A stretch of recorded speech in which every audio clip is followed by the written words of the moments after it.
Esperen que sale la boca. Ahora sí. Ahora sí. Bueno, acá estamos. Volvemos a la idea es que estamos hablando del tema, hoy va a ser Paz Armada, que va a haber la presentación de Facundo y Milagros del tema. Previa introducción por mi parte, para darle marco a esto, decíamos que antes de la Gran Guerra de 1814 tenemos prácticamente un siglo de paz, ¿no? El último gran conflicto global europeo lo vivimos y lo estudiamos con Napoleón, ¿no? ¿En qué pilares descansaba esta paz de 100 años europeas? En primer lugar, el patrón oro, en lo económico, ¿no? Había una unidad económica, un marco estable de las relaciones económicas, unas relaciones económicas que se pensaban, se proyectaban, se ideaban en un marco de ideas liberales, ¿no? Que fueron los sostenes ideológicos, como lo describió antes Yamil en la clase de la Revolución Industrial, ¿sí? Una idea de un principio de una economía que se autorregulaba a sí misma a través de la mano invisible del mercado, ¿no? Era el fundamento social económico, que a la vez eso era trasladado luego a los distintos órdenes de la vida, con la carrera abierta al talento, la disponibilidad que existía para toda la humanidad, supuestamente en conjunto, para elegir por ellas mismas su propio destino, un destino que a la vez tenía un marco, a la vez político, que era el marco de político de los estados nacionales que a la vez, en algunos casos, excedían lo nacional y eran estados plurinacionales, pero estados nacionales en el sentido que había una clase nacional dominante. Pongamos el ejemplo de el imperio austríaco, que dominaba a los húngaros, a los serbios, a los macedonios, a los croatas, a los aparte del Véneto, todavía no eran italianos, etcétera, pero era dominado por una casa imperial que, ¿sí? Y esta era austríaca, ¿sí? Al igual que Rusia, que dominaba sobre cientos de etnias, pero eran justamente imperio moscovita, ruso. Y esos estados estaban, la mayoría, ¿sí? No hablamos de Rusia, pero sí nos vamos hacia el oeste de Europa cada vez más, en el marco de estas ideas liberales en lo económico y liberales en lo político, ¿no? Con cartas liberales democráticas, constitucionales, conquistadas mediante lo que estuvimos viendo de las revoluciones burguesas. ¿Qué pasó en 1815? ¿Sí? Que lo vimos también, el Congreso de Viena, ¿sí? Sobre el Congreso de Viena era la función de un acuerdo, ¿no? Entre las potencias vencedoras a Napoleón, sobre todo los grandes imperios aristocráticos con valores liberales, ¿no? Que ordenaban el mundo, que compartían los mismos valores civilizatorios, ¿no? Que definían a esa civilización como la antítesis de lo bárbaro. Lo bárbaro estaba ubicado fuera de Europa, ¿sí? Donde describimos 100 años de paz, y eso lo va a decir el texto de Hogan, lo van a explicar los compañeros. Estamos hablando de que no es que no existieron guerras a lo largo del planeta, no, al contrario, existieron, pero existieron fuera de Europa centralmente, ¿sí? Porque era en esas áreas coloniales, estamos hablando de la época del imperialismo, en ese mundo colonial que es la antítesis del mundo liberal occidental, es donde se podía vivir la radicalidad, la alteridad, ¿no? ¿Por qué? Porque justamente el ser superior europeo llevaba ahí el ejercicio de la dominación, el ejercicio de llevar adelante la tarea civilizatoria que implicaba el progreso, y bueno, si vos te oponías al progreso, el tren del progreso tenía el derecho, porque era en función de los valores universales, de llevarte puesto por delante, ¿no? Entonces, en el espacio extraeuropeo, abierto a la colonización, también estaba abierto a la violencia, y es donde se podía desplegarse esa violencia sin reglas. Justamente lo contrario, lo que se podía llevar adelante en el marco europeo. Estoy hablando justamente de todos estos elementos que tenían los europeos en común para hacerlo ver la crisis que significó la guerra del 14. ¿Sí? Y preguntarnos cómo se llegó a algo tan significativo como la eterna guerra de trincheras, el usar el gas, ¿no? Como una herramienta de guerra, todo esto. pasó de buenas y primeras. ¿Qué pasó? ¿Se cayó la idea del progreso? ¿Sí? Sí, el progreso, la idea del progreso, el optimismo por el futuro era compartido por todos. Por las derechas, que estaban en los gobiernos, pero también por las izquierdas, como vimos con Fabián en los textos de Eley y en las ideas del socialismo, era tan solo una cuestión de tiempo que llegue el socialismo, ¿no? ¿Qué pasó?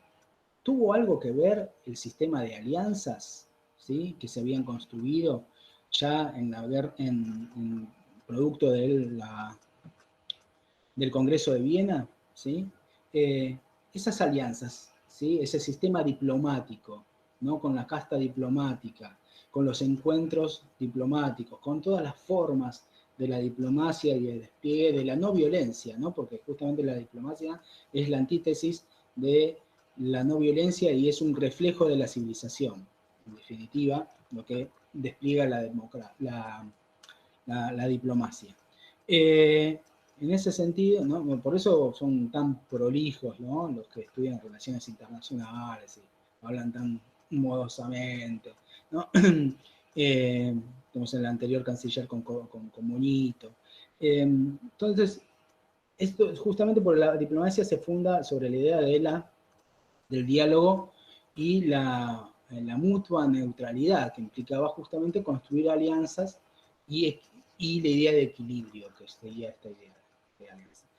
Pero no hay que olvidar que estamos en un mundo que la segunda revolución industrial va a tener una implicancia directa también sobre, que eso también lo menciona Hogan, pero acá quiero dar un detalle tan solo, de lo que es el accionar del impacto que va a tener sobre la revolución armamentística, ¿sí?, y el implemento de esa revolución armamentística. Porque antes no hay que sorprendernos de lo que es la Gran Guerra y la Guerra del 14 en el significado ético y humano de la laceración de las vidas de tantos millones de seres, ¿no?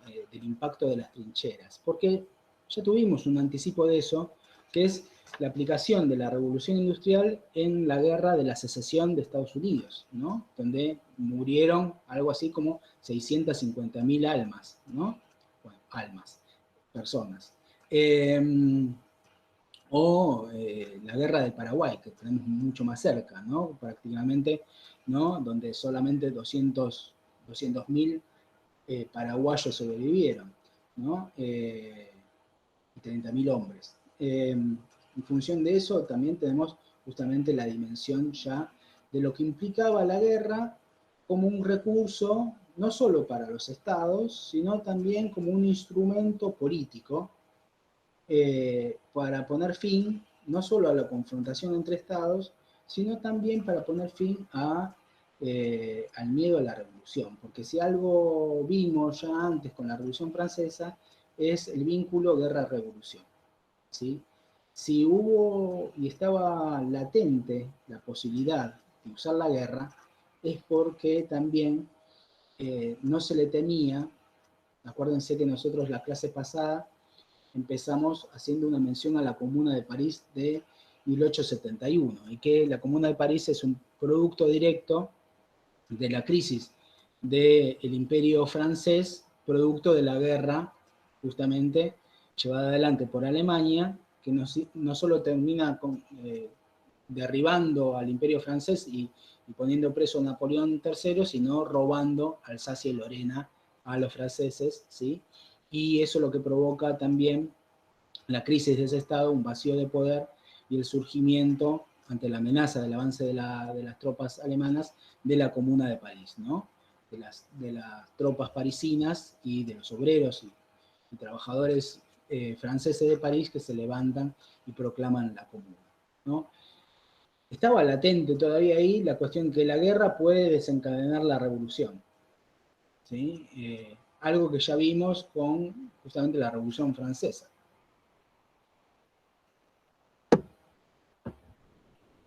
Pero no era una latencia tan fuerte, evidentemente, si vemos de cara a 1914, ¿no? Como justamente ahí hubo un equilibrio sacaron cuentas los estados generales y dijeron, bueno, claramente no estaba en peligro el orden del Estado burgués. Pero bueno, ahora nos van a explicar Milagros y Facundo la guerra de, bueno, la guerra de Crimea, la guerra de Crimea puede ser tomada como un antecedente de la Gran Guerra. Muy buena tu votación. Yo creo que un antecedente directo a la guerra, a la Gran Guerra, no. Porque fijémonos, ¿cómo estaban ordenados los bandos de la guerra de Crimea? Si alguien lo quiere escribir en el chat. No quién eran los buenos y los malos, sino quién eran... Rusia seguro. ¿Quién? Rusia seguro. Rusos seguro. ¿Contra quién? Y Crimea, no sé, polacos, moldavos, por ahí debe andar, por esa zona. Europa del Este, digamos. Crimea no es Ucrania, no es una península. Exacto. La que está en conflicto ahora hace varios años. Sí, sí, donde tienen una base los rusos, ¿no? Lograron la base de Sebastopol, que conquistaron de ese momento y nunca abandonaron, ¿no? Justamente Crimea es es la séptima guerra centralmente entre Rusia y los otomanos, ¿sí? Luego va a venir una octava, ¿sí? Guerra entre rusos. Fíjense, justamente el eterno conflicto por los rusos de lograr un punto de fuerza sobre las costas del Mar Negro y el acceso al estrecho de los Dardanelos, ¿sí? Para poder llegar al Mediterráneo. El tema es que de ese lado, justamente, al lado de los musulmanes, ¿no? Estaban los británicos y los franceses. ¿Cómo puede ser? No solo del lado de los musulmanes, sino del lado contrario a su aliado necesario, los británicos, para Alejandro, ¿no? Que combatió junto con los británicos a Napoleón. ¿Cómo es que lo tenían del lado contrario? Bueno, ahí ya lo que había en Crimea era una disputa por qué iba a pasar con el reparto del Imperio Otomano, ¿no? Y que justamente los británicos y los franceses le dijeron a los rusos, bueno, no avancen sobre el Imperio Otomano porque a la vez lo queremos repartir y queremos poner de acuerdo entre todos a ver qué hacemos, ¿no? Yamil dice, hoy en día la selección de Ucrania está jugando la Eurocopa, tuvo que sacar de su camiseta a Crimea y su territorio dibujado. Ah, miramos, buen dato.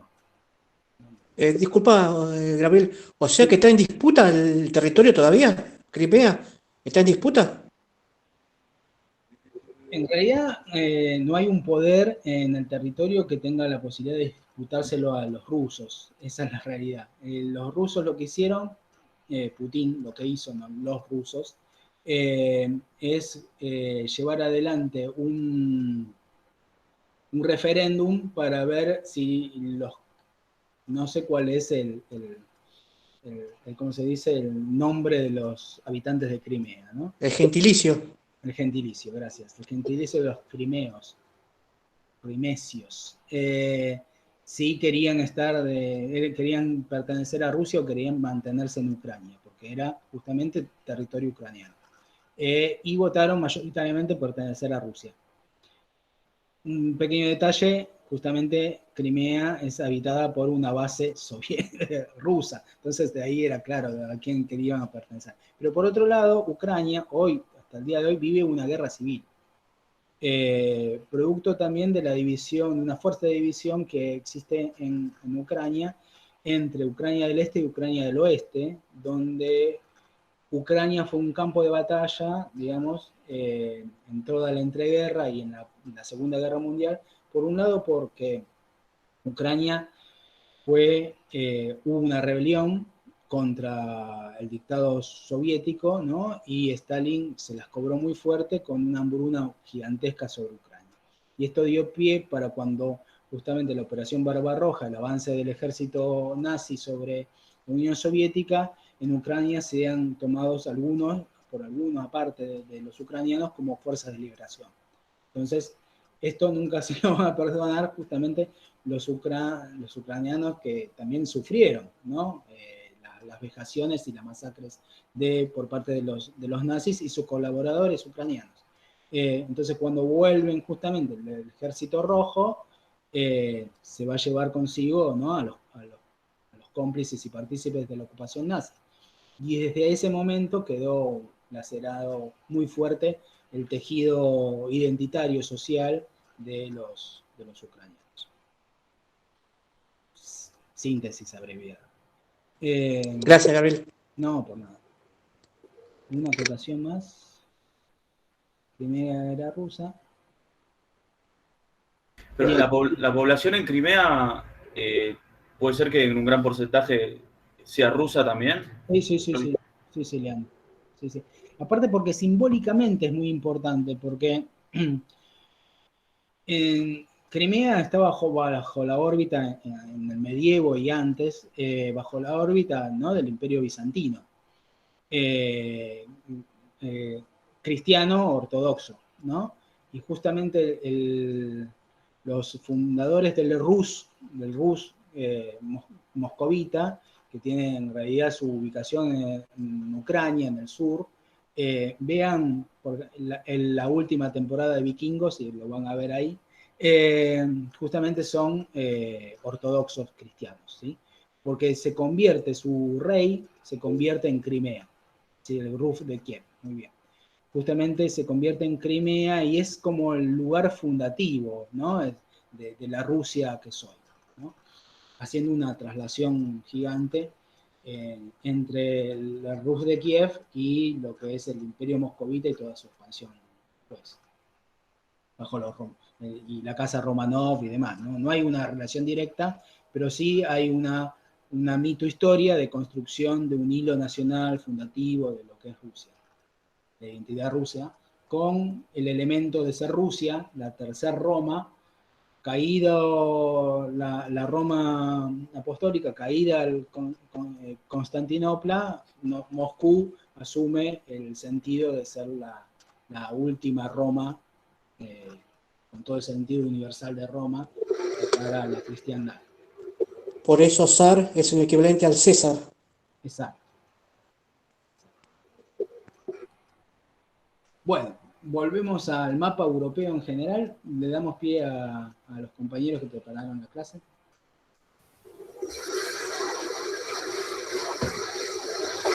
Bueno, hola a todos. Hola a todos. Vamos. Yo no prendo la cámara porque se me rompió. ¿Qué pasa? Ya intenté arreglarla y no pude. ¿Se ve ahí el power? ¿Se está viendo? Sí, ahora se ve. Se ve.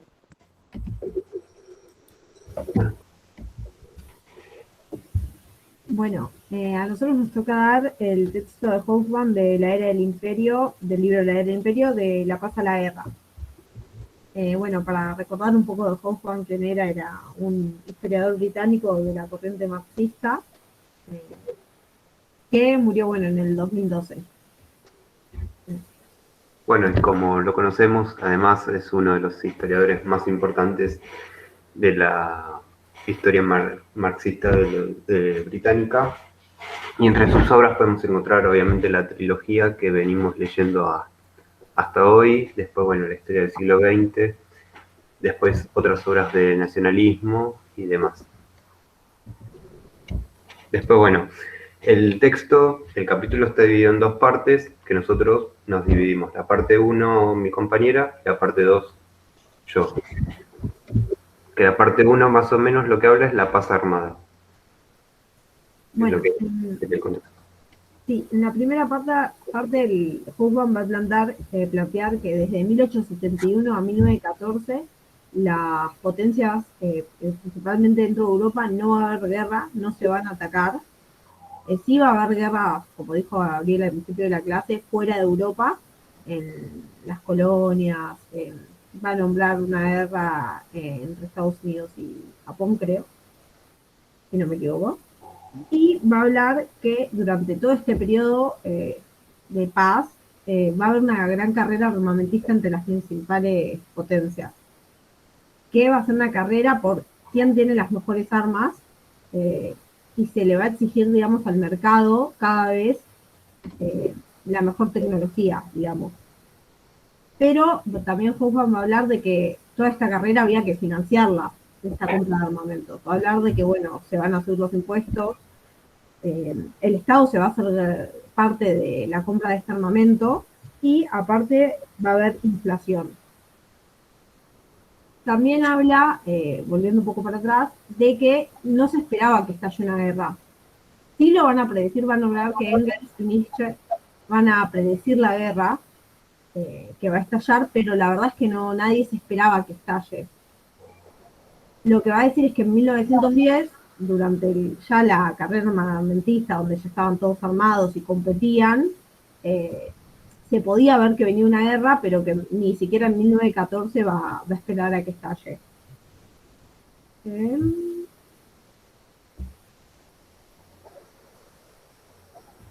Bueno, va a hablar de que no era el mercado el que decide qué productos tenía que fabricar la industria, sino va a ser la competencia para conseguir las mejores armas la que va a dictar qué armas se consiguen.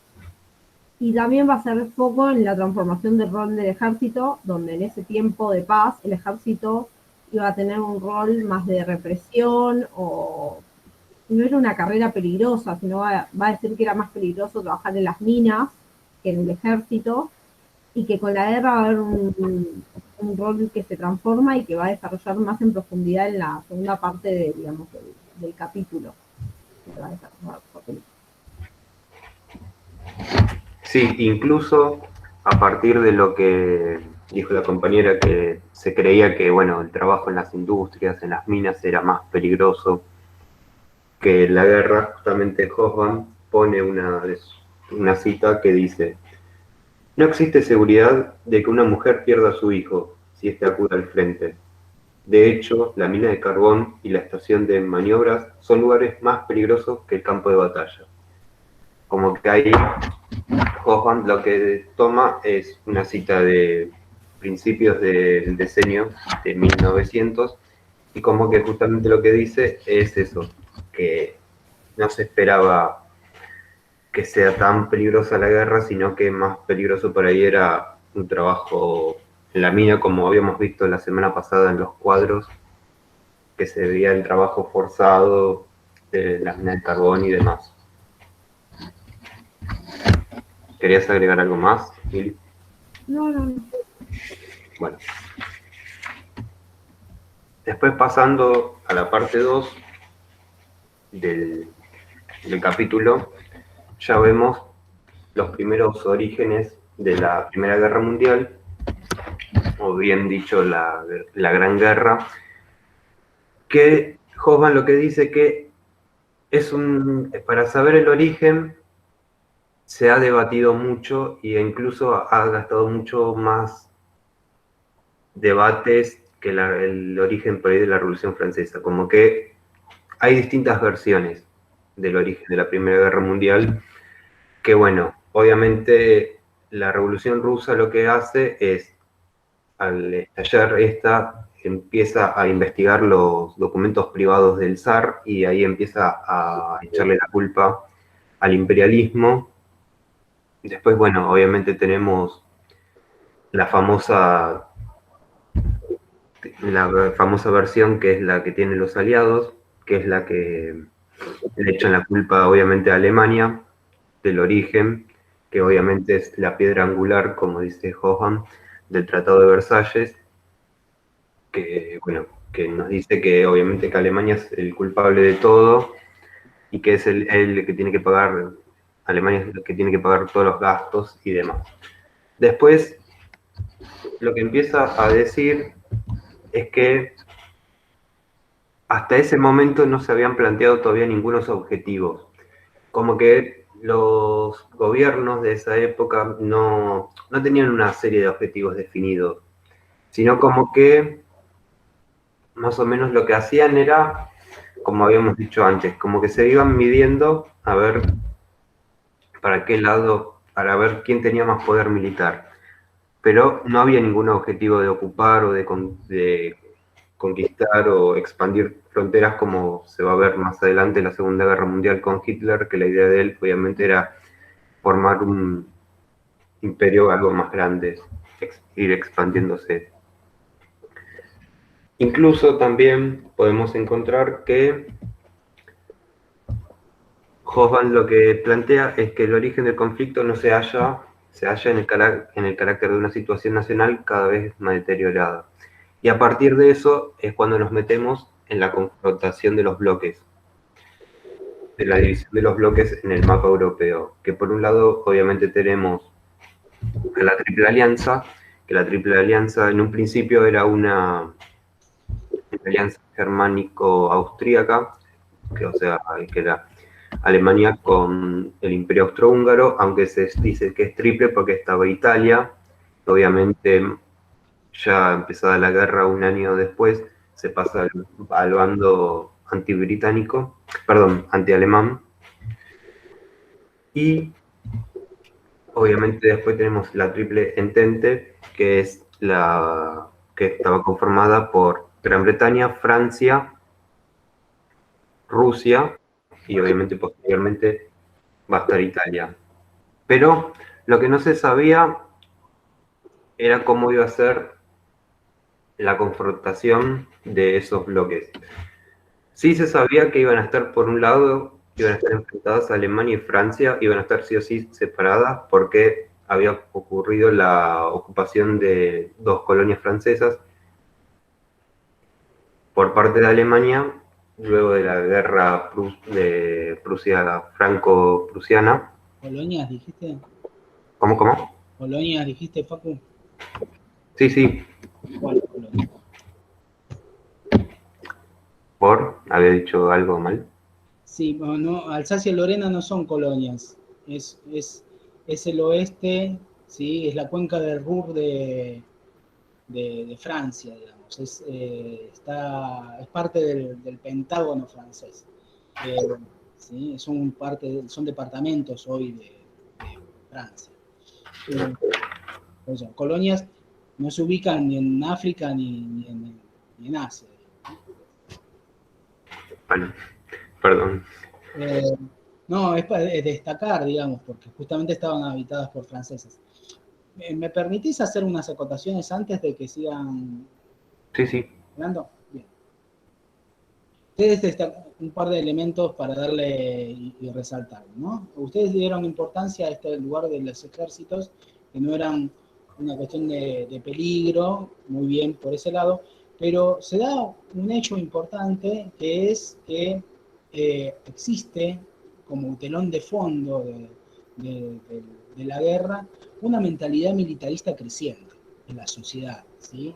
Hay un hecho importante de la mayor presencia de los ejércitos, de los cuarteles, de las milicias en la sociedad, uno por la tarea colonial, ¿no? Que requiere justamente elementos para la conquista, pero lo otro porque hay una incitación a salir de la vida común, confortable, en función de la barbarie y de la masculinidad y del ejercicio de la virilidad en la guerra y en el crecimiento, ¿no?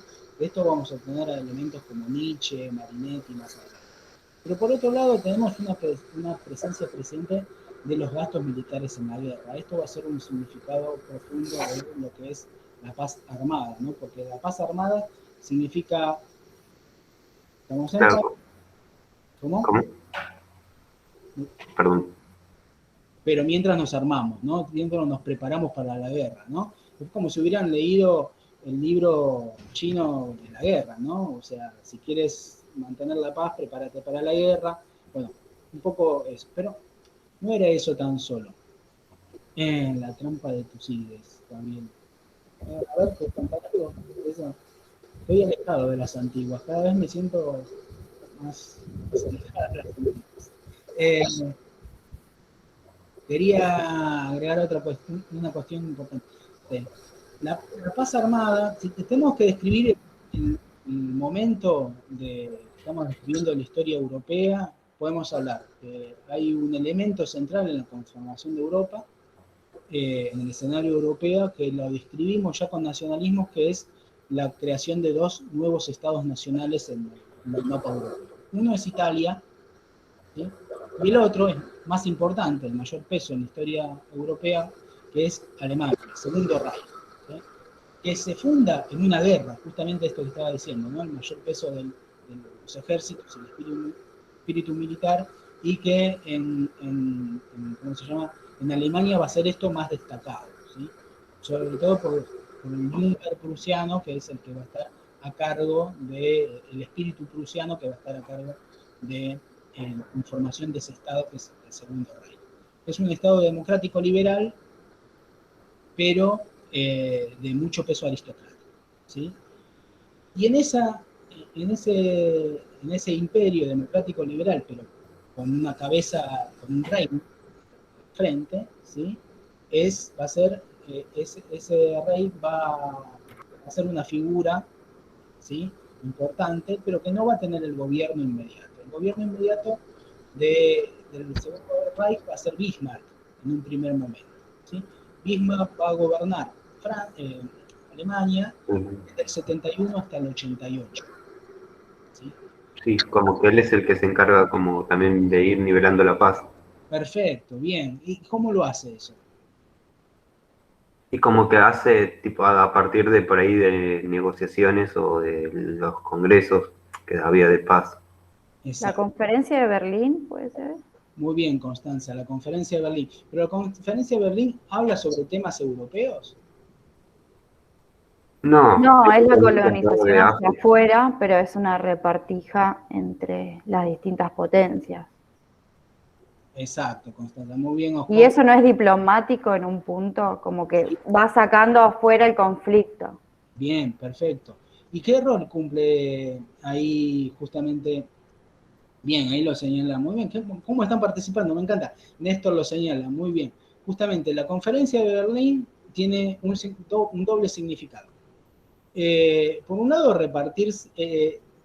Bismarck asume este lugar que tuvo Metternich en el Congreso de Viena, de decir, bueno, vengan a reunirse en Berlín, antes era Viena, vengan a reunirse en Berlín, a ponernos de acuerdo, a restablecer el sistema de congresos para poder no ir a una confrontación bélica y resolver los problemas entre todos. Lo que está haciendo ahí Bismarck era repartir África en beneficio, obviamente no de los africanos, pero no en beneficio de los alemanes, era repartir África buscando un equilibrio entre los intereses de las potencias europeas coloniales, centralmente Francia y Gran Bretaña, ¿sí? Para satisfacer las necesidades británicas y francesas, ¿sí? Pero para que no se imponga ninguna de ellas, sino para dar espacio luego a Alemania, ¿no? Para también quedarse... O sea, evitar una centralización del poder entre las potencias. Sí, para que una de ellas sea... Esto significa que lo está haciendo Berlín, lo está haciendo Alemania, porque Inglaterra ya estaba dejando de ser, de hecho, potencia hegemónica. Si tiene que haber un tercero, hasta ese momento no jugaba, y que 9 años antes ni siquiera existía, es que justamente Gran Bretaña estaba perdiendo su hegemonía mundial. La Alemania entra en escena más fuertemente. Exacto. Sí, y esa es una de las importancias de la conferencia, el lugar que adquiere Alemania y Bismarck en ser el ordenador del orden mundial, es el que encara la situación. Y eso le da el protagonismo, es el que sienta a todas las potencias en la mesa y dice, bueno, chicos, hablemos, a ver qué hacemos. Pero muy bien, justamente este va a ser el término, ¿no? De jugar, saber cuáles son sus condiciones, sus limitantes por parte de estar en el corazón de Europa, Alemania, saber que tiene a Francia, la va a tener de enemiga, porque le afanó 2 territorios importantes, que laceró el orgullo nacional, que los franceses van a querer recuperar Alsacia y Lorena, y por tanto el objetivo de la real política alemana y del juego de equilibrios que va a establecer Bismarck es mantener aislada a Alemania, a Francia, ¿sí? Aislar a Francia, que consiga aliados para enfrentarse junto con otra potencia europea contra tenga perro, por favor.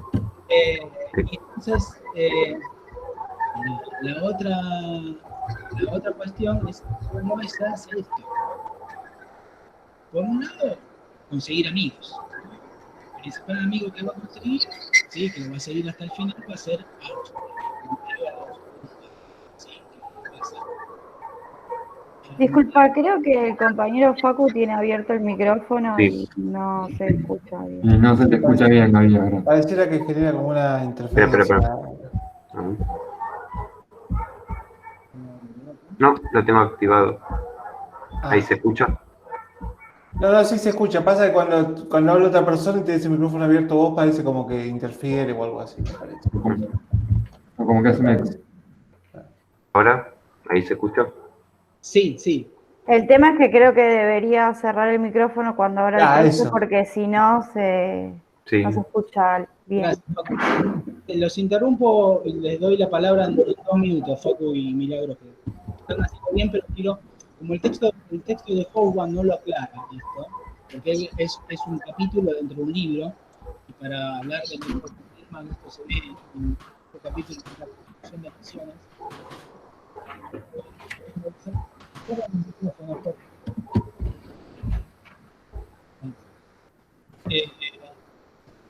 Lo primero que hace Bismarck es construir la alianza de los 3 emperadores.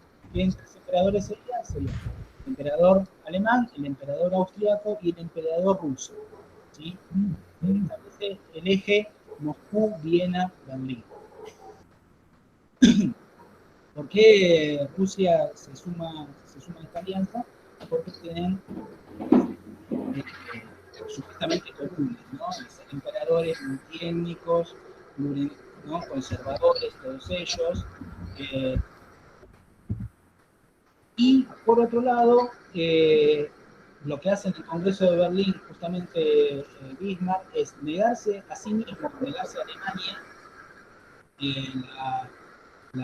la potestad de conquistar tierras y dejarle la puerta abierta a la conquista imperial a Francia. ¿Sí? Francia se va a alargar a una conquista imperial y de colonización, sobre todo en Argelia, pero también en Indochina, para construir su gran imperio, ¿sí? Colonial, y de esta forma Francia se va a enemistar con Inglaterra, ¿sí? Porque justamente Inglaterra es la que tenía el dominio sobre las colonias en el mundo. Por tanto, va a empezar a competir con Inglaterra, y de esta forma está aislando a Inglaterra, a Francia de Inglaterra, ¿sí? Y esto es alentar justamente el conflicto con Inglaterra. ¿Cuál es la debilidad de la alianza que establece Bismarck y este equilibrio? Es que Rusia y Austria tienen intereses contrapuestos. ¿Por qué? Porque los dos quieren ir, y volvemos al tema primero de la clase, que es el Imperio Otomano y Crimea, los dos quieren ir muy bien en esto sobre los Balcanes, ¿sí? Rusia se propone como la protectora de todos los eslavos, y Austria tiene frontera con Serbia y quiere avanzar justamente sobre los eslavos serbios, macedonios, etcétera, expandirse hacia el sur. Y se van a encontrar con Bulgaria y una intersección. Y eso, justamente, Rusia va a llevar una guerra ruso-turca en 1874. Ante la guerra, una guerra que avanza rápidamente y al contrario de lo que pasó en Crimea, no salen a defender a los turcos, los británicos ni los franceses, porque estaban peleados entre sí, y Rusia avanza y crea la Gran Bulgaria, etc., ¿no? Bismarck llama a todas las potencias europeas a ponerse de acuerdo, y en ese acuerdo Bismarck lo que hace es romper su alianza con Rusia, porque le da la razón a Austria, le dice, bueno, no puede crearse una gran Bulgaria, tiene que devolver sus posesiones, y se dividen las posesiones conquistadas por Rusia entre Austria y Rusia. Y esto va a llevar a una explicación que acá le doy el pie para adelante, para que justamente se reconstituyan las alianzas que llevó adelante Bismarck en unas nuevas alianzas que ya van a ser las alianzas que va a establecer Guillermo II. Guillermo II va a ser el que llegue al trono en 1888 y quiere transformar la Realpolitik en Weltpolitik, ¿sí? Una política mundial para que Alemania tenga un lugar bajo el sol. Y esto va a implicar nuevas alianzas que son las que estaban explicando recién Facundo y Milagros, que le doy el pie. Bueno, digamos. Bueno, entonces la confrontación esto de los bloques, lo que buscaba, obviamente que cada uno por un lado, tenemos el bando obviamente anti-alemán y el bando austríaco con los alemanes. A partir de entonces, después de la ruptura esta perdón, se me trabó. De 1905 empieza a haber como crisis internacionales chiquitas, pero poderosas, por así decirlo, porque se empieza a gestar un poco ya el estallido, ya como que se empieza a prender el fosforito para estallar la guerra. Y es como que ya las potencias ya decían como que ya estaban cansadas, por así decirlo, de arreglar las cosas por la paz, aunque se trataba obviamente de los ministros exteriores trataban de arreglarlo, pero como que no se podían y como que hay distintas crisis a partir de ese año, que por ejemplo tenemos la Revolución Rusa de 1905, que es lo que habíamos visto la otra vez, que bueno, que ahí la Revolución Rusa en 1905 lo que hace es pone en juego la estrategia alemana, que ellos en realidad los alemanes lo que buscaban era obviamente ocupar Francia a partir del plan Schlieffen, que era entrar por Bélgica y ocupar Francia, aprovechando que Rusia estaba en el medio de esta revolución, pero obviamente como vamos a ver en el contexto de la guerra, al hacer esa estrategia Alemania, lo que se buscaba es que Gran Bretaña se meta en los bloques, obviamente en el bloque anti-alemán, que ahí es cuando se formaliza, como digamos, por así decirlo, la alianza entre Francia y Gran Bretaña, ya porque había un conflicto que era el del tema de Marruecos, que ocurre en 1911, ¿no? ¿Profe? ¿Puede ser? Sí. En 1911, que es cuando se establece en Marruecos que hay dos protectorados, uno que pertenezca a España y el otro a Francia. Entonces, como que Alemania lo vio eso como un rechazo, entonces lo que hace es enviar un buque de guerra a ocupar el puerto de Agadir, pero es bloqueado por una flota británica y es obligado. Después, bueno, obviamente tenemos la Revolución Turca de 1908, que es la famosa Revolución de los Jóvenes Turcos, que ahí es finalmente ya empieza definitivamente la desintegración del Imperio Otomano, y ahí es como lentamente Austria empieza a ocupar lo que es Serbia y después se apodera de Bosnia, que hasta ese momento solamente administraba, pero para después anexionarla a su imperio. Y después, obviamente, ya Serbia, Bulgaria y Grecia como que empiezan a expulsar directamente al Imperio Otomano, que ya de a poquito ya se estaba desintegrando, iba expulsándolo de Europa para transformarse ya después en un estado, obviamente, el estado de Turquía. Y después, obviamente, los estados balcánicos quedan en 1913 ya como estados independientes, para después, bueno, obviamente en 1914 llega el estallido de la guerra con el asesinato del archiduque en la provincia de Bosnia, en Sarajevo. Y a ver si me falta algo más. No sé si querías agregar algo más, Mili. No, está bien. Si no, si querés pasar que el Power, así compartimos un par de memes que pusimos. Bueno, y después obviamente quería agregar por último una parte económica que me llamó mucho la atención. Es como que para el mercado, como que ellos decían como que mientras no interfieran los negocios, ellos aceptaban la guerra, por así decirlo, pero mientras no se metan en los negocios y como que no caiga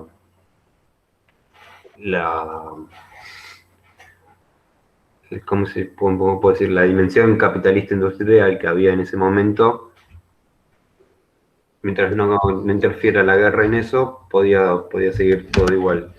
Y ahí es como vemos cómo Gran Bretaña empieza obviamente a perder su centro, porque hasta el siglo XIX fue fue obviamente el centro del mundo, para después, bueno, obviamente pasar a Estados Unidos luego de la guerra.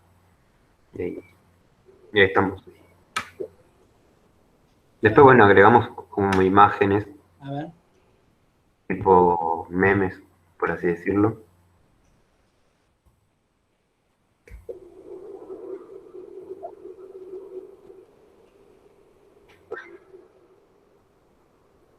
Eso es en la conferencia de Versalles. Sí. Sí, hay algunos que son justamente de la paz armada y otros de ya el contexto en guerra, por así decirlo. Después, bueno, no sé si se llega a alcanzar. Sí, se puede leer. A ver. A ver, Como que dice como que Italia siempre en cada guerra mundial cambia de equipo. ¿De qué lado estuvo Italia en la Primera Guerra Mundial? Había empezado obviamente en la Triple Alianza, pero después se pasó al bando británico o francés. Aliado, fue aliado. Claro. ¿Cómo Pero pudo después se pasó. ¿Cómo pudo estar primero de un lado y cómo pudo estar luego de otro? ¿Por qué?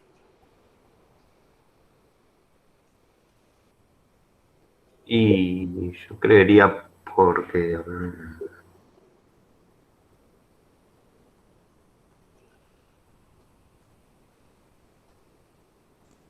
Me parece obviamente que ellos habían ocupado Libia.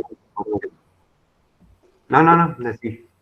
No, una cosa, pues me parece que le convenía más pertenecer a los aliados, me parece que todavía era débil como para enfrentarse a potencias más importantes, que ya tenían años de guerra. Es una simple suposición, ¿eh? Yo me parece que le era más fácil participar del lado de los ingleses, de los rusos y después de Estados Unidos. Pero es una suposición nada más. Ahí Néstor va un poco más por lo correcto. En realidad, Adrián, Oscar y Adrián, no sé cómo decir. Le fue mal, de los dos lados le fue mal. Eso es la realidad. Nunca Perdió siempre. estuvo preparada para nunca. Recapitulo un poco por donde había dejado en la segunda igual. Sí, parte sí. ¿Se acuerdan ustedes? Cuando yo había hecho este marco de alianzas, y les sugiero a todos que tengan el cuadernillo ahora no es cuadernillo, pero vayan a los mapas, ¿sí? Me hubiera gustado que los compañeros Facu y Milagros pongan algunos mapas en el PowerPoint, porque es indispensable para la construcción de los juegos, la necesidad de comprensión también de los territorios en disputa, porque en sí lo que estaban eran territorios europeos, pero a la vez mundiales en disputa. Cuando la alianza de los tres emperadores, el de Alemania, el de Austria y el de Rusia, se rompe en función de la amistad entre Rusia y Austria, Rusia pasa del lado de Francia. O sea, se cae el marco de aislar a Francia, ¿sí? Y Francia pasa a tener un aliado que va a ser Rusia.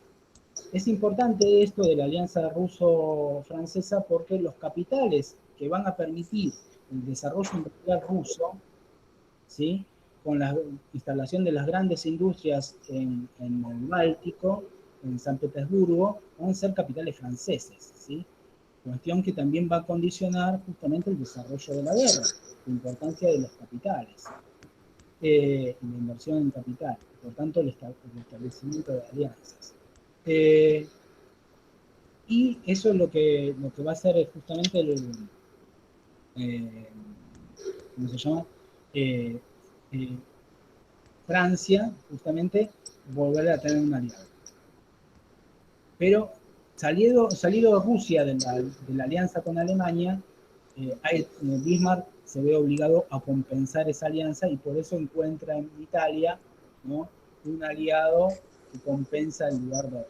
Pero no es para nada igualable el peso político, económico y estratégico que tenía Italia con respecto a Rusia. Pero a la vez se suma una disputa ahí muy grande. Cuando vimos la unificación de Italia, vimos que justamente el reino de Piamonte, que es el que va a dirigir la unificación italiana, para llevar adelante la unificación italiana tienen que enfrentar nada más y nada menos que a Austria, que dominaba el Véneto, que es el oeste, el noroeste, Venecia, la zona de Venecia, y sale la costa del Adriático, que estaba bajo control de los austríacos. ¿Sí? Por eso va a dar vuelta en medio de la pelea, justamente. En la Primera Guerra Mundial, Italia empieza de este lado de la alianza, pero va a terminar enfrentando a los austríacos, ¿no? Pero lo más importante es por qué Inglaterra sale de su política de no intervención en los asuntos continentales y directamente establece una alianza con Francia. ¿Sí? Respondiendo al meme que había subido a Sí, yo lo tengo acá. Facebook. ¿Sí? ¿Por qué? Justamente por esto, porque hay un cambio de política. Ahora leo el chat.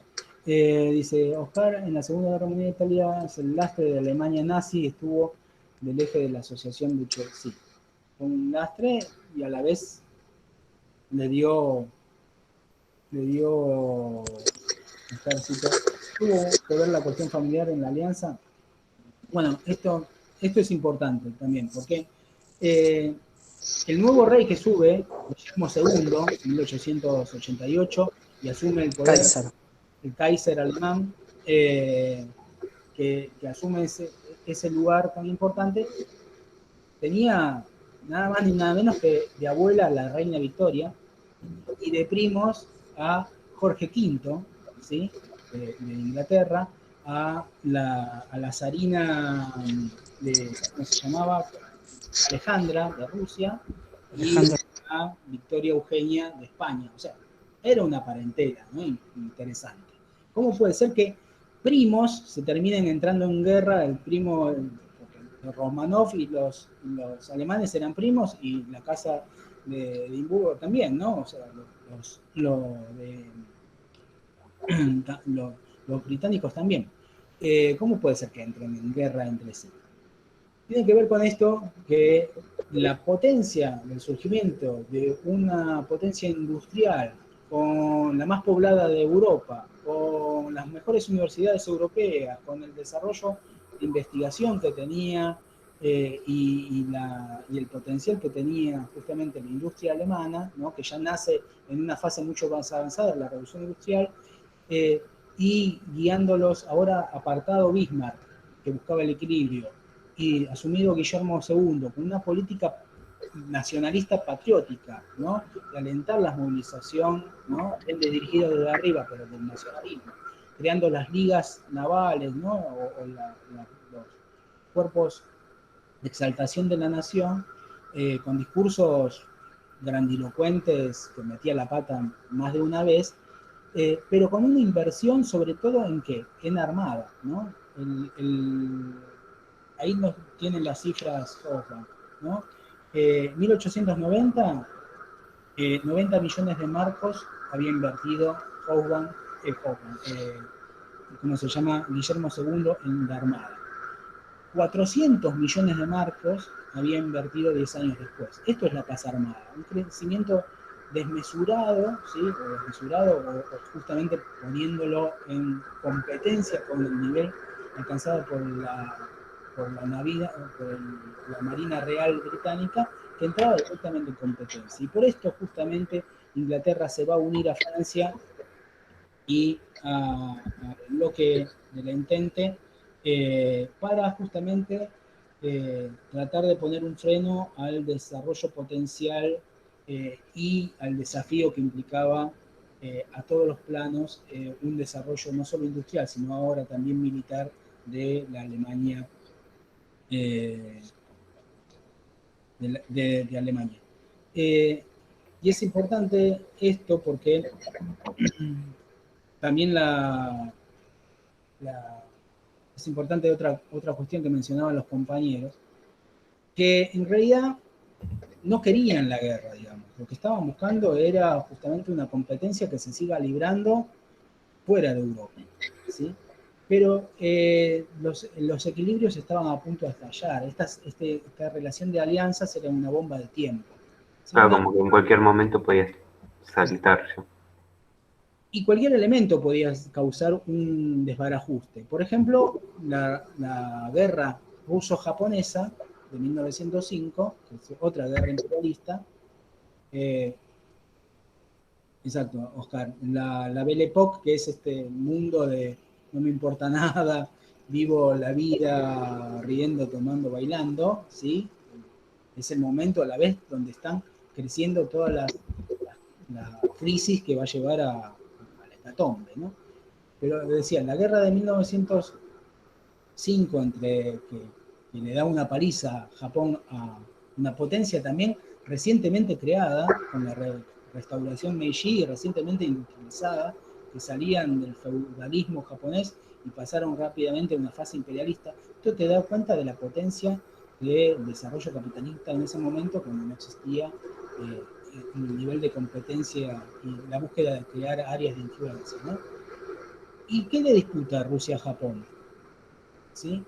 La llegada a un mar de aguas calientes, que es justamente la otra punta del Pacífico, tiene un nombre, el puerto creado por los rusos, que termina en manos de los japoneses. Y eso le va a impedir, le va a llevar a que los rusos solamente tengan posibilidad de acceder a un puerto de aguas calientes, ¿no? Porque lo demás en el Báltico se congela, en los Balcanes. Y esto lo van a llevar justamente a potenciar su política de alianza con los serbios, con los eslavos, en contra de los austríacos. Entonces, es el asesinato, ¿sí? del atentado del 28 de julio, pero detrás de ese atentado no es más que la chispa que se enciende sobre un campo de paja, ¿no?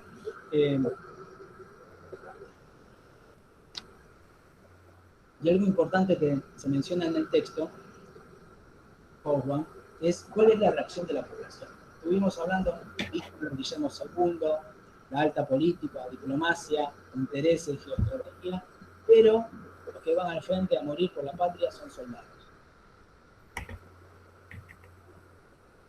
¿Qué hacen? ¿Por qué van?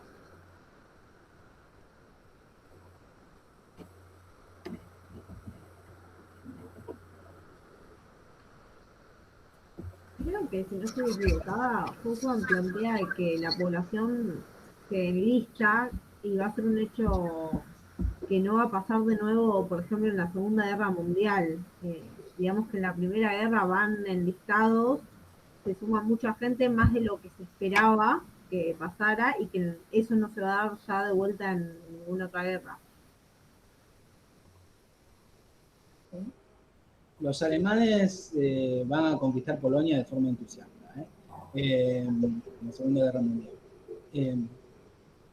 Hobsbawm dice que se trataba de una generación que no sabía que era una guerra. Sí, ese es un elemento importante. Vean en el canal de YouTube, tienen, por ejemplo, el discurso inicial del profesor de historia en una película emblemática que se llama Sin Novedad en el Frente, ¿sí? En realidad es un libro llevado 2 veces al cine, que es una película antibélica. Los nazis hacían, cuando se estrenó la película, entraban a los cines a ver directamente la proyección de cine, justamente porque lo que mostraba es la desilusión, el entusiasmo totalmente con que se iba al inicio estos jóvenes a enlistarse, y que sobre el final de la guerra había 20 fueron, y uno solo, y rompía todo el discurso patriota ¿no? Que el profesor seguía alentando ya sin la misma respuesta por parte de los estudiantes, ¿no? Pero lo que hay que explicar es por qué iban con ganas, ¿no? ¿Por qué se tomó como un sentimiento de alivio, como un modo de vida, ¿no? De exaltación de la vida? ¿Por qué no se pasar la prueba de sangre, qué sé yo? Esta cuestión de realizar la nación, ¿no? También, de ser parte de la nación, parte de una comunidad, parte de algo superior, y que a la vez habían implicado todos. Que los socialistas también fueron parte, se dejaron llevar por este espíritu patriótico y a la vez de amenaza. A un sentimiento importante que hay que no menor de los argumentos que se usaban para sostener la necesidad de ir a la guerra, es que todo se planteó como una guerra defensiva. Los alemanes defendiéndose de la barbarie rusa, los rusos defendiendo a la madre patria, los franceses defendiendo la nación, ¿no? Que había sido conquistada por los alemanes, etcétera, etcétera, ¿no? O sea, todos iban a defender, nadie iba a atacar y a matar a otro. Sí, por lo que...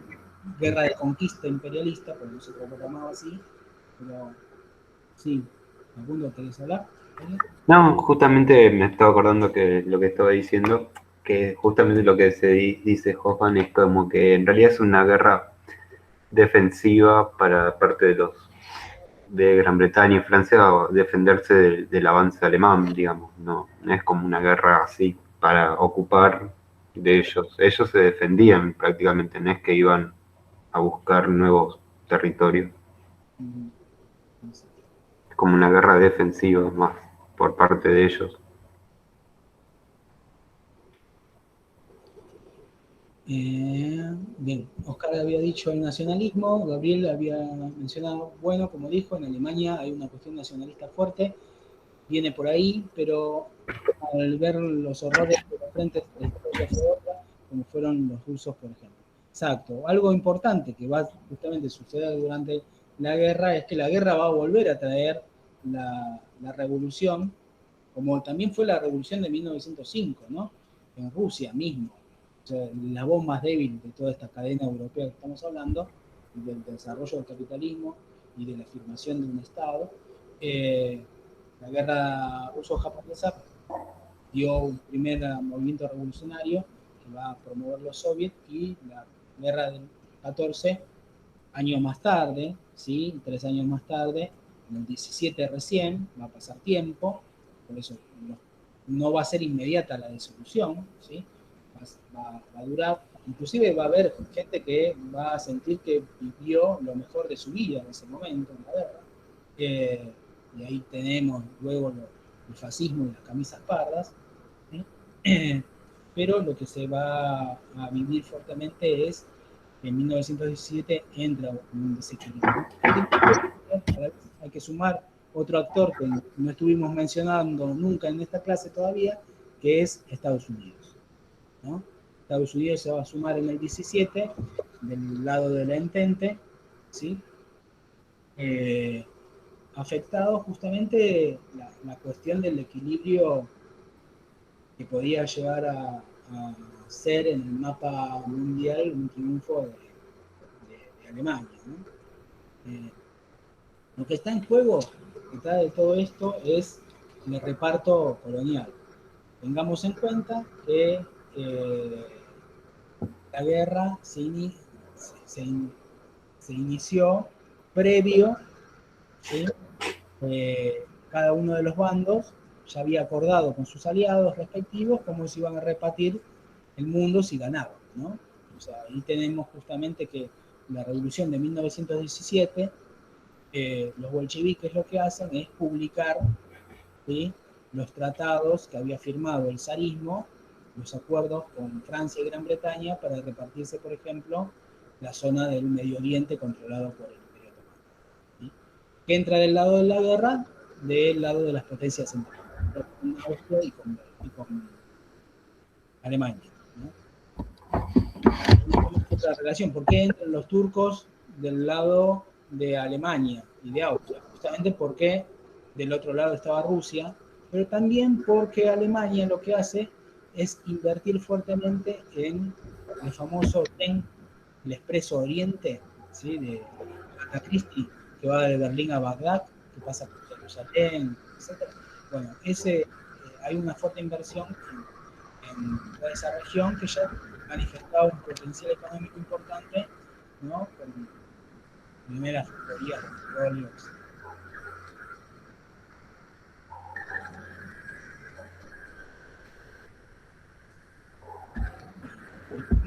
No sé si quieren comentar algo.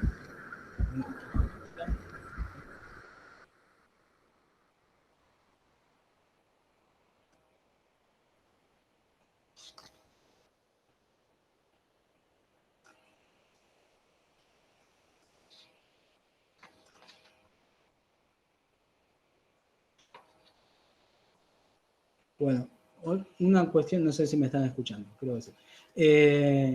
Una cuestión importante a resaltar también, que lo menciona Hobsbawm, que creo que lo dijeron los compañeros, si no me equivoco, pero quiero remarcar, es que Hobsbawm se debate en un primer momento si la guerra no es más que un producto necesaria de la creciente incidencia que tenían la gran industria, sobre todo la industria bélica, en la relación con los estados, ¿no? Entonces, lo que pasa a describir que detrás de la paz armada lo que hay es justamente un fomento a las grandes corporaciones industriales, sobre todo, por ejemplo, en Alemania, la Krupp, que es la gran compañía monopólica siderúrgica, y por tanto hay una relación simbiótica cada vez más importante entre política e industria. Esto para dar continuidad a la clase que vimos la vez pasada con la compañera que presentó Sofía, el video de Lenin, ¿no? Entonces, hay una simbiosis entre guerra y producción para la guerra, entre política e industria, y cómo el Estado va saca una, y es interesante esto, ¿no? Porque no es que voy al chino de la esquina y me compro un arma. Bueno, tal vez en Estados Unidos sí, pero acá o en cualquier lado no me compro un cañón de 11 milímetros, digamos, ¿no? Entonces, ¿esto quién lo compra? El Estado. Y para esto hay justamente una decisión estatal de invertir en un sector determinado y garantizarle al sector determinado de la industria, ¿sí?, que salga del juego de la oferta de la demanda del libre mercado para directamente inyectar un impulso económico a esa industria, y por tanto esto va creando una garantía de ganancia industrial, ¿no?, salvada de cualquier tipo de pérdidas, pero también una concentración económica y un interés de la carrera armamentística por seguir alimentando el conflicto o alimentar conflictos latentes en función de que el Estado siga alimentando sus arcas, ¿no?, para garantizar su desarrollo. Entonces, hay todo un discurso del nacionalismo que se fomenta por parte de estas industrias, de vulnerabilidad, ¿no?, de la patria en peligro, también se fomenta por estas industrias. Lo que queda claro un poco igualmente del texto, que le da mucha importancia a este elemento Hobsbawm, es que no dice que es determinante esto tampoco como causa única de la guerra. Sí tiene una importancia, pero no es lo que los industriales llevaron a la guerra, digamos, ¿no?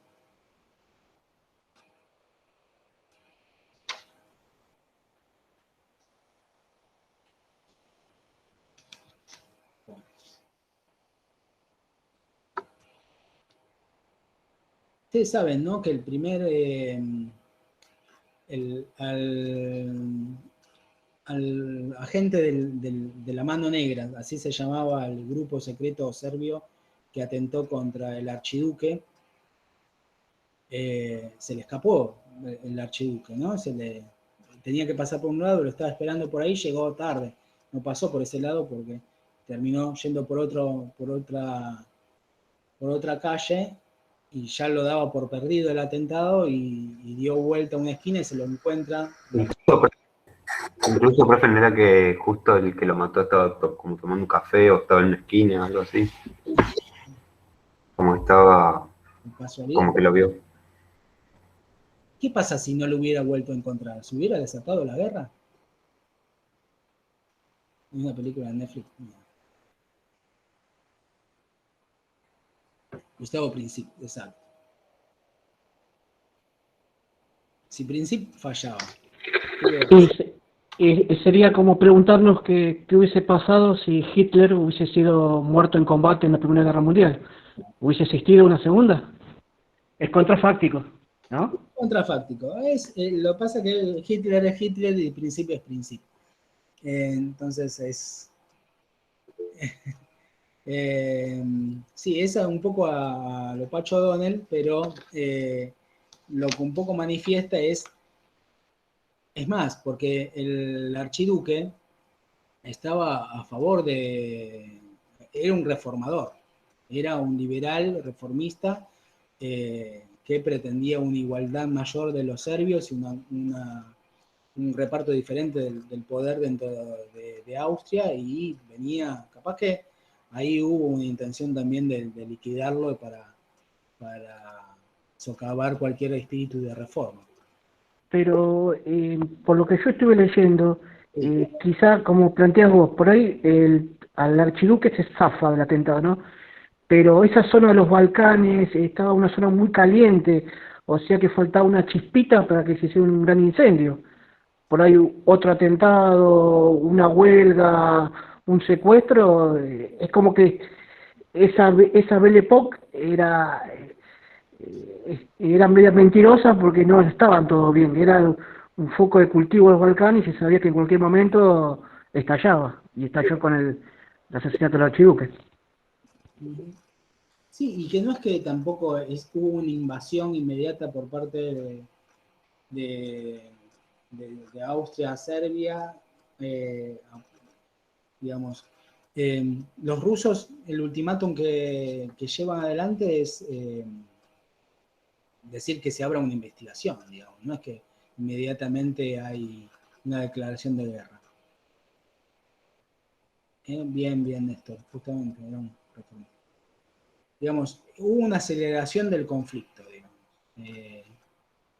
Nadie tenía en consideración la dimensión que iba a tener. Un poco de eso queda claro de las fuentes. Profe, creo que es a lo que apunta el texto, de no buscar un culpable único, sino tener en cuenta la situación previa. Por ahí si no hubiese pasado lo del archiduque, pero nada, hubiese pasado otra situación y hubiese saltado la chispa igual por toda la situación candente previa a la guerra.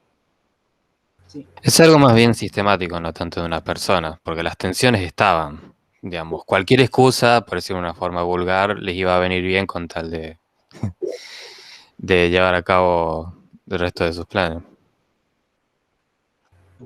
Sí, digamos que lo que venimos charlando es un proceso histórico que viene de la Segunda Revolución Industrial, que viene incluso del imperialismo, del liberalismo como modelo, en el cual también esta política de alianza que llevó a cabo Bismarck no fue después lo mismo, no fue continuada, se fueron llevando a conformar bloques mucho más rígidos, donde cada vez quedaban más distinguidos dos bandos, ¿no? Dos bandos grandes.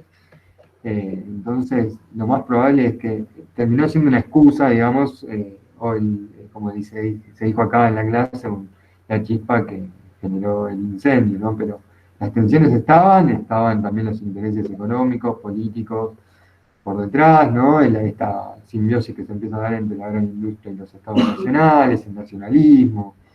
Es decir, hay un montón de factores que, digamos, que influyen en este proceso histórico. Y sí, es contrafáctico decir que si le erraba el tiro, ¿qué pasaba? Si no lo mataba ahí, pero igual las tensiones estaban, o sea, como lo viene mencionando ya desde los diferentes capítulos que vimos y desde diferentes enfoques, tanto de lo económico como de la política exterior, como desde lo social,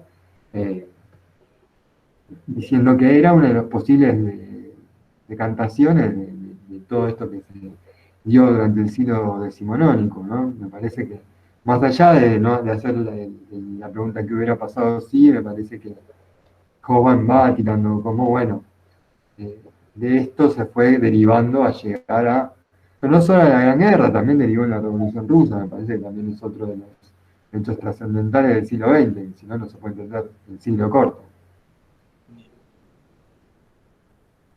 Y a la vez que son intereses que continúan, ¿no? Y son situaciones que continúan. O sea, viendo el fin del siglo XX con la desaparición, real, resquebrajamiento y crisis, derrumbe de Yugoslavia, ¿no? La Yugoslavia creada por Tito después de la Segunda Guerra Mundial, vemos que los Balcanes siguieron siendo siempre un lugar álgido, donde la construcción de este ideario tan presente en la Primera Guerra Mundial de lograr la consumación de los deseos de grandeza nacional, llevan implicados, ¿no? La conquista de territorio habitado por otros tipos de poblaciones, porque había una idea, ¿no? Que esto fue llevado también por los griegos, que pretendían conquistar no solo Macedonia, porque era parte también de la cuna, digo, para no hacerle la culpa solo a los serbios, los croatas, los bosnios, etc., ¿no? Los griegos tan pacíficos que parecen, ¿no? Llevaron adelante en la Primera Guerra Mundial la búsqueda justamente de la conquista del Egeo, Macedonia, Tracia, y también hasta Estambul, ¿no? O sea, porque de ahí viene luego la guerra que van a sufrir luego con Turquía, que todos pretendían justamente parte del territorio habitado por otros pueblos, como un territorio único, homogéneo, habitado solo por un tipo de etnia y por una lengua, ¿no? Por una identidad, en unos territorios que nunca fueron homogéneos ni habitados tan solo por una etnia cultural, sino un conjunto de valles y estribaciones donde habitaban siempre múltiples culturas, lenguas y formas de vivir, expresarse, y diversos cristianismos, ¿no? Donde,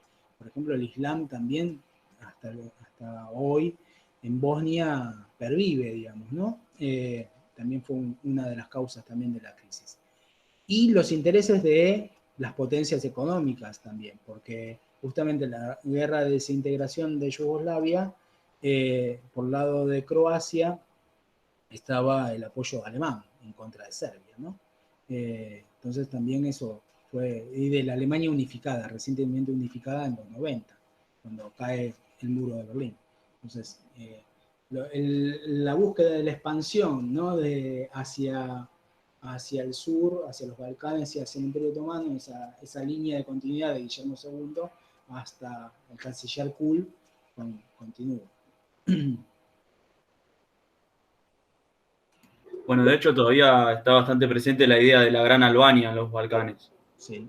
Que hasta no me acuerdo si fue hace 2 o 3 años en un partido entre Serbia y Albania hubo un problema bastante grave porque descendió un dron con la bandera de la Gran Albania y los serbios se pusieron como locos. Fue un lío hasta casi diplomático. Sí.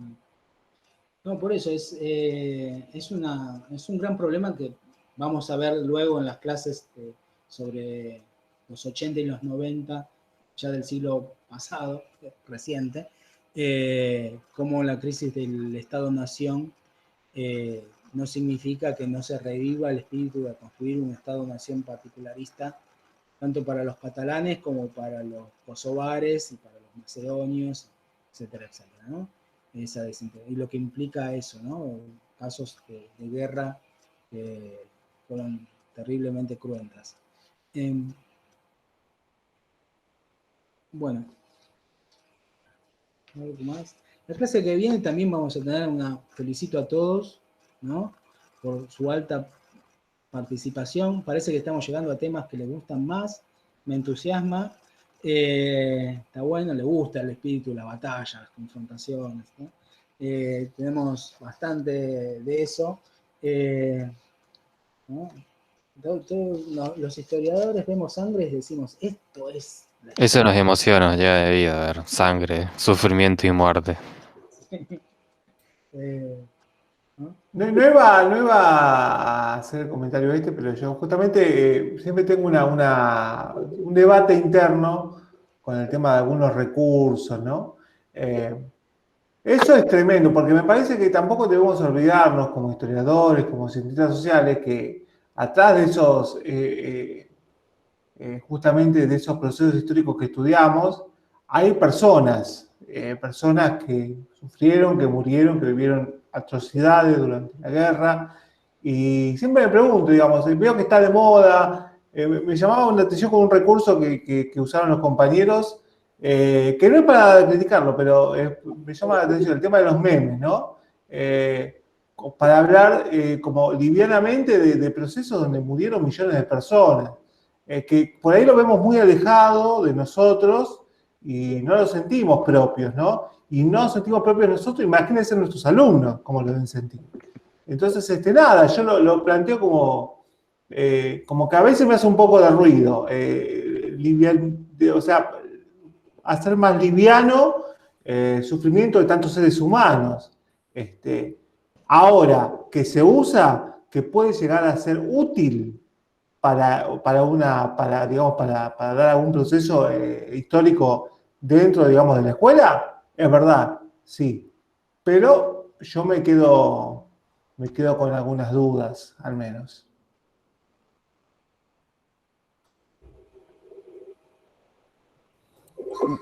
Buen planteado lo que dice Fabián, pero trayendo un poco a Hobsbawm también en el libro de Historia del siglo XX, Hobsbawm nos dice y plantea una gran pregunta: ¿cómo podemos tomar dimensiones de hablar de millones de vidas perdidas?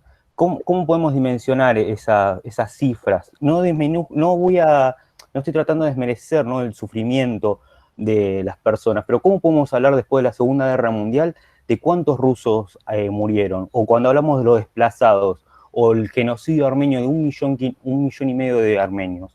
¿Cómo podemos tomar dimensiones de ello? Es verdad lo que dice Fabián, no lo tomo como un sentido de menosprecio, de humorístico, pero es muy difícil plasmar esas cifras en algo tangible o llevarlo a una realidad práctica.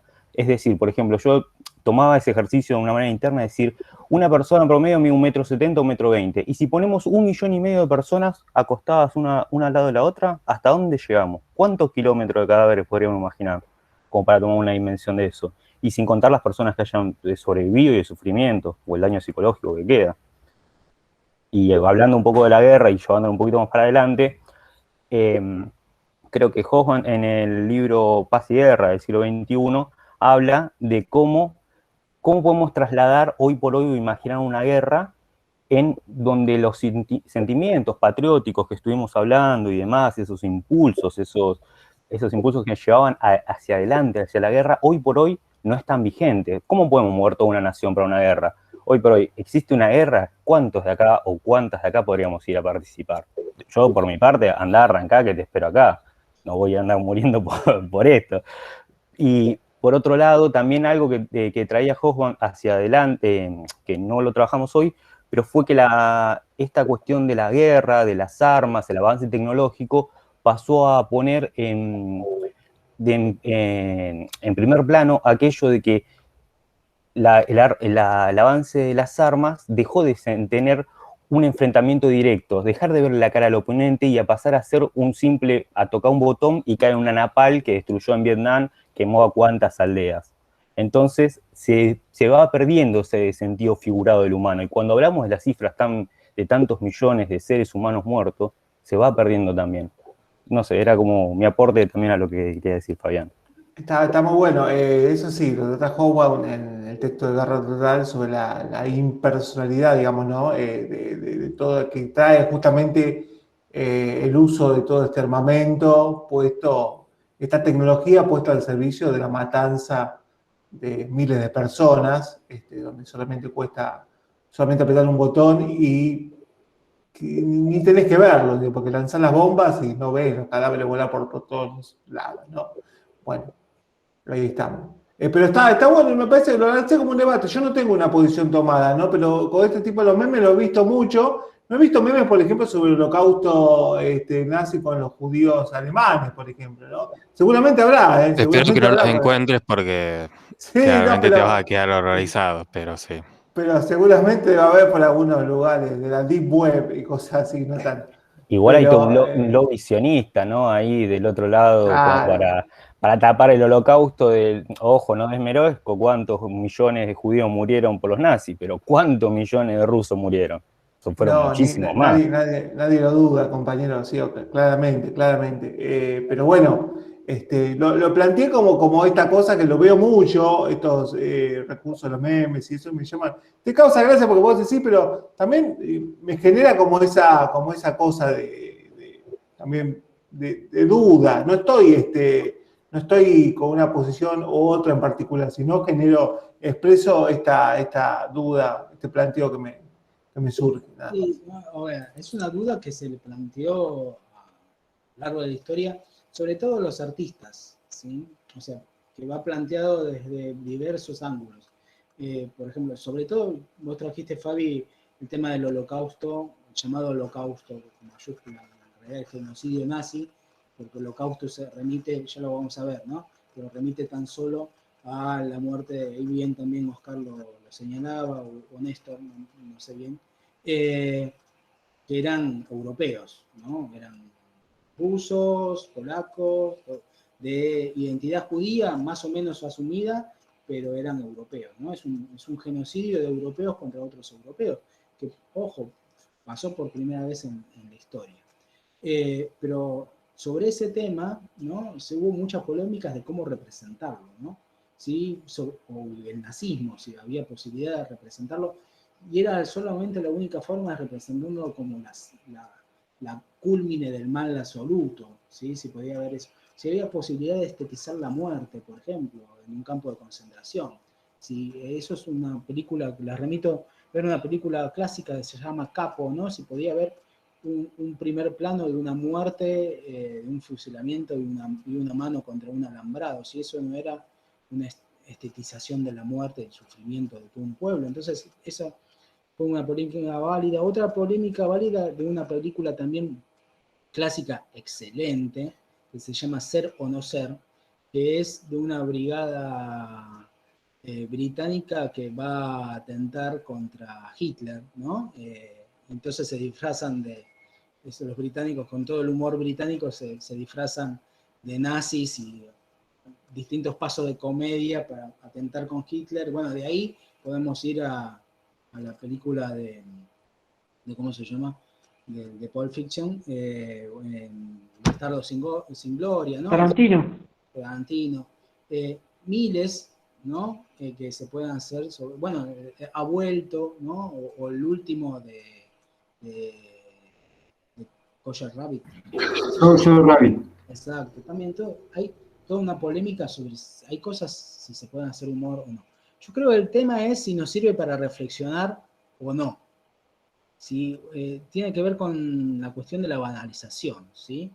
Y se oculta y niega justamente las atrocidades históricas, ¿no?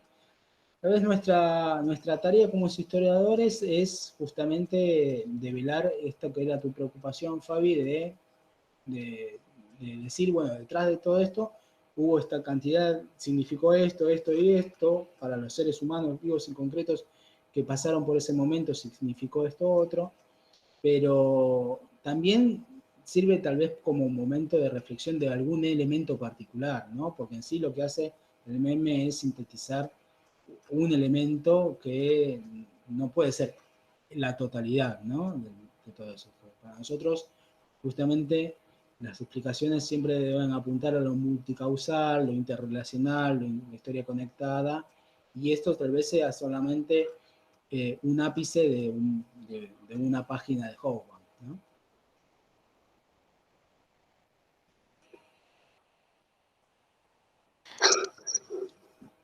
Alejo. Ah, perdón. Sí, no, quería agregar eso que decía, profe, que justamente para mí el problema es cuando, que en realidad, si tengo que ser sincero, pasa cada vez más seguido, por lo menos, que justamente cuando se habla de ciertos eventos históricos trágicos, más que nada, la mayoría de la gente se queda con ese concepto de ese meme, normalmente. O sea, una síntesis muy reducida y muy pequeña, y ahí es cuando empieza el problema porque, digamos, primero que nada se dejan pensar por otra persona y segundo que nada se quedan con una información tan mínima que es casi insignificante para entender un proceso sistémico y multicausal.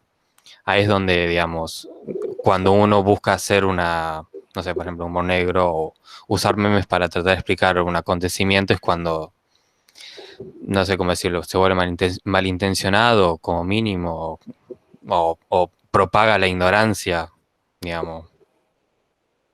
No sé si tanto, no le diría una cuestión así moral. Pasa que es un recurso y depende del docente en el aula cómo quiere utilizarlo. O sea, ahora los chicos lo usaron y miren el debate que se generó. Depende cómo se use. Está bien, me parece perfecto, me parece bueno, es verdad, sí, generó un debate y está bueno eso, generó algo que por ahí me generó a mí, que digamos, y lanzamos todo esto y hay muchas opiniones al respecto. Yo digo más que nada porque más allá del saber académico que estemos acá, vamos a ir, o ya estamos, yo no sé cuántos de ustedes están dando clases ya actualmente. A mí personalmente, lo que algo me cuesta, digamos, y digamos, los problemas que tuve, yo, digamos, para tratar de que los adolescentes se apropien de la historia de Argentina de mitad del siglo XX. Imagínense cómo que tratar de hacer que eso, tratar de ver recursos para que ellos sientan que eso tiene que ver con ellos. Y bueno, justamente Europa, 1914, ni hablar de la Edad Media y eso, pero bueno, ya ahí lo dejo a los compañeros que se dedican a la media y a las antiguas. Pero bueno, y es verdad que puede servir, puede ser práctico, pero también cómo trabajar con eso y a la vez marcar esas cosas, ¿no? Esto que estoy diciendo, digamos, estos procesos que fueron tan trágicos, sangrientos y bueno. Bueno, una forma también de interpelar es lo que estás haciendo vos, presentar el meme, interpelarlo, decir, bueno, y toda la gente que participó, ¿qué pasó? ¿Quién fueron los que murieron? Como desde la crítica también podés interactuar con los pibes y no quedarte solamente desde el meme. ¿Qué esconde ese meme? Todos los muertos. Muy bueno, hubo. Sí. No sé, bueno, pienso, sí. Sí, puede ser, sí. Bueno, volvamos al debate. Seguramente los invito a todos a buscar, debe haber ya escrito algo, por lo menos notas de opinión sobre este tema. Siendo algo tan habitual y tan cotidiano, ¿no? A todos nos llegan 10, 5 memes por día, nos cruzamos con 20, 30, y muchos nos dan gracias por otro lado, ¿no? Algunos decimos, bueno, no dice nada, no sirve para nada, y otros toman algún elemento que decimos, esto puede servir para hablar sobre algo. Vamos a decir la verdad, profesor, ahí en nuestro grupo de WhatsApp corren bastante esos memes, picantes, nosotros reímos entre nosotros. Pero sí, corre mucho.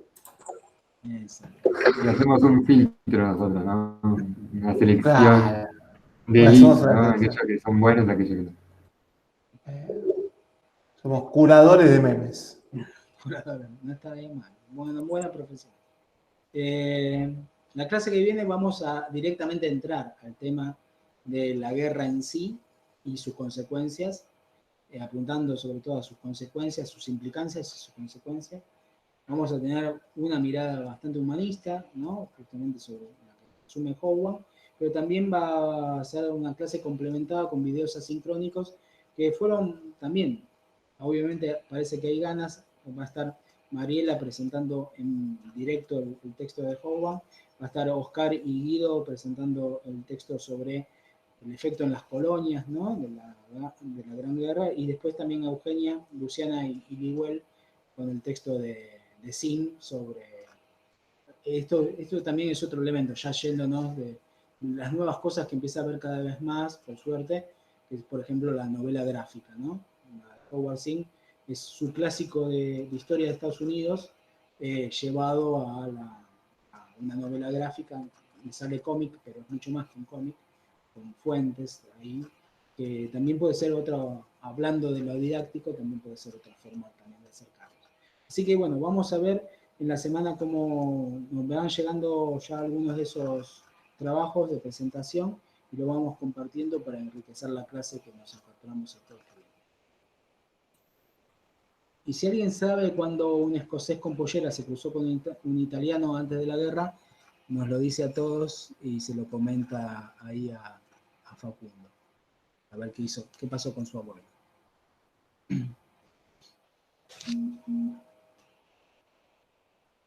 Bueno, nos estamos viendo. Cuídense.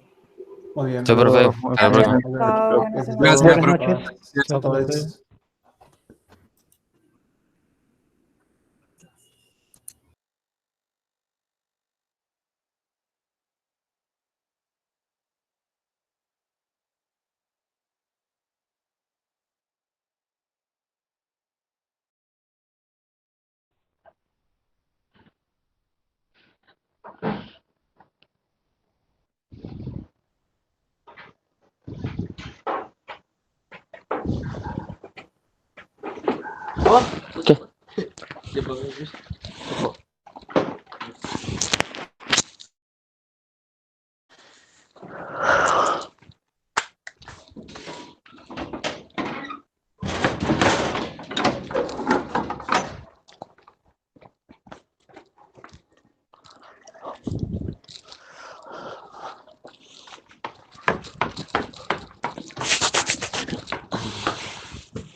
¿Profe se fue?